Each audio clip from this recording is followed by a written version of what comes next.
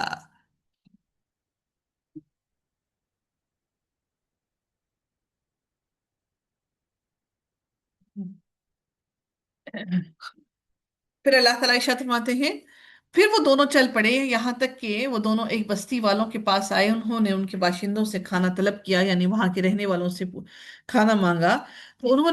نے انکار کر دیا کہ وہ ان کی مہمان نوازی کریں۔ انہوں نے مہمان نوازی ان کی تواضع کرنے سے ہی انکار کر دیا۔ پھر ان دونوں نے اس بستی میں ایک دیوار پائی جو چاہتی تھی کہ گر جائے، تو اس نے اسے سیدھا کر دیا۔ موسیٰ علیہ السلام نے فوراً ہی پھر بے صبری میں، ظاہرہ بھوکے تھے، بھوک تھی اور ان کو کھانا نہیں دے رہے تھے وہ لوگ، ظاہر ہے وہ کھانا نہیں دے رہے تھے ان لوگوں کو، تو اس لیے انہوں نے حضرت موسیٰ علیہ السلام نے فوراً ہی کہا کہ اگر آپ چاہتے تو آپ صبر کرتے، سوری اگر آپ چاہتے تو آپ ان سے کوئی اجرت طلب کرتے، تو وہ اجرت لینے سے ہم کچھ کھانا لے لیتے، یا پھر انہی سے کھانے کے طور پر کھانا لے لیتے اور ہم ان کی دیوار کو سیدھا کر دیتے۔ آپ نے ان سے کوئی اجرت کیوں نہ طلب کی؟ مہمان نوازی کے بارے میں شریعت نے ہمیں کیا تلقین کی ہے کہ مہمان نوازی کے بارے میں شریعت کا بڑا مضبوط ایک موقف ہے۔ رسول اللہ صلی اللہ علیہ وسلم نے فرمایا جو آدمی اللہ تعالیٰ پر اور آخرت کے دن پر ایمان رکھتا ہو تو اسے چاہیے کہ وہ اپنے مہمان کا اکرام کرے، اس کی عزت کرے اور اس کی خاطر تواضع کرے۔ صحابہ کرام نے عرض کیا اے اللہ کے رسول مہمان کی خاطر تواضع کیا ہے؟ آپ صلی اللہ علیہ وسلم نے فرمایا ایک دن اور ایک رات تو اس کی خوب خدمت کرے اور 3 دنوں تک اس کی مہمان نوازی کرے، یعنی کہ ایک دن اور ایک رات اس کی خوب خدمت کرو اور پھر 3 دنوں تک اس کی مہمان نوازی کرو، اس کے بعد وہ اس پر صدقہ ہے، جو بھی وہ اس کو دے گا کھلائے گا پلائے گا وہ اس کا صدقہ ہوگا۔ اور آپ صلی اللہ علیہ وسلم نے فرمایا جو آدمی اللہ تعالیٰ پر اور آخرت کے دن پر ایمان رکھتا ہو اسے چاہیے کہ وہ خیر کی بات کہے یا پھر وہ خاموش رہے، بات کہو تو اچھی کہو، نہیں کہہ سکتے تو خاموش رہو۔ اور رسول اللہ صلی اللہ علیہ وسلم نے یہ بھی فرمایا کہ مہمان نوازی 3 دنوں تک ہے اور اس کی خاطر تواضع ایک دن اور اس ایک رات تک، اور کسی مسلمان آدمی کے لیے حلال نہیں ہے کہ وہ اپنے بھائی کے پاس اتنی دیر قیام کرے کہ وہ اسے گناہ گار کر دے، یعنی وہ اسے تنگ پڑ جائے، وہ اسے پھر وہ ظاہر اپنے دل میں کچھ نہ کچھ تو کہے گا، اس کا صبر ختم ہو جائے۔ صحابہ نے عرض کیا اے اللہ کے رسول وہ اس کو کیسے گناہ گار کر دے گا؟ آپ صلی اللہ علیہ وسلم نے فرمایا وہ آدمی اس کے پاس ٹھہرے اور اتنی دیر تک ٹھہرا رہے کہ اس کے پاس اس کی مہمان نوازی کے لیے کچھ نہ بچے۔ ایسے بھی اللہ تعالیٰ نے منع فرمایا، نبی صلی اللہ علیہ وسلم نے منع فرمایا کہ کسی انسان کو تکلیف مت دو۔ آپ صلی اللہ علیہ وسلم نے فرمایا کہ سیدہ عقبہ بن عامر سے روایت ہے کہ وہ فرماتے ہیں کہ ہم نے عرض کیا اے اللہ کے رسول بے شک آپ ہمیں بھیجتے ہیں تو ہم ایک ایسی قوم کے پاس جا کر اترتے ہیں جو کہ ہماری مہمان نوازی نہیں کرتے، تو اس بارے میں آپ کا کیا حکم ہے؟ تو رسول اللہ صلی اللہ علیہ وسلم نے ہمیں فرمایا اگر تم کسی ایسی قوم کے پاس اترو تو اگر وہ تمہاری اسی طرح خدمت کریں جس طرح کی ایک مہمان کی ضیافت کی جاتی ہے تو تم اسے قبول کر لو، اور اگر وہ اس طرح نہ کریں تو پھر ان کی ضیافت کا اس قدر حق کے سامان لے لو جتنا ان پر ایک مہمان کا حق ہوتا ہے۔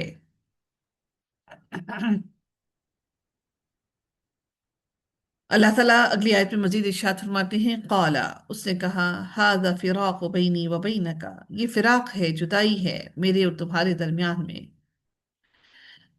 یہ جدائی ہے میرے اور تمہارے درمیان میں۔ یہ فراق جو ہے مفعلہ کا مصدر ہے، اور اسی وجہ سے مفعلہ میم فا عین، میم فا اور الف، اسی وجہ سے یہاں پر الف آیا ہے، ٹھیک ہے، مفاعلن کے وزن پر، مفاعلن باب فعلہ، مفاعلن، بینی میرے درمیان، وبینی کا اور تمہارے درمیان، یہ فراق ہے، جدائی ہے میرے اور تمہارے درمیان، سا انبیو کا، ان قریب میں تمہیں خبر دوں گا، میں تم بتاؤں گا ان تمام چیزوں کے بارے میں، ان کی تعویلوں کے بارے میں جس میں تم صبر نہ کر سکے، ان تمام چیزوں کے بارے میں بتاؤں گا۔ اب ایک ایک کر کے انہوں نے بیان کیا۔ اما السفینہ، کشتی کی بات، کشتی کی بات بتائی سب سے پہلے، کہ وہ چند مسکینوں کی تھی جو سمندر میں کام کرتے تھے، میں نے ارادہ کیا کہ میں اسے عیبدار کر دوں، اور ان کے آگے ایک ایسا، کیوں عیبدار کیا؟ کیونکہ ان کے آگے ایک ایسا بادشاہ تھا جو زبردستی ہر کشتی کو چھین لیتا تھا، یأخذ کل سفینۃ غصبا، ہر کشتی کو چھین لیا کرتا تھا۔ وَأَمَّا الْغُلَامُ، اور رہا غلام، یعنی کہ وہ جو بچہ جس کو میں نے قتل کیا، کیوں کیا؟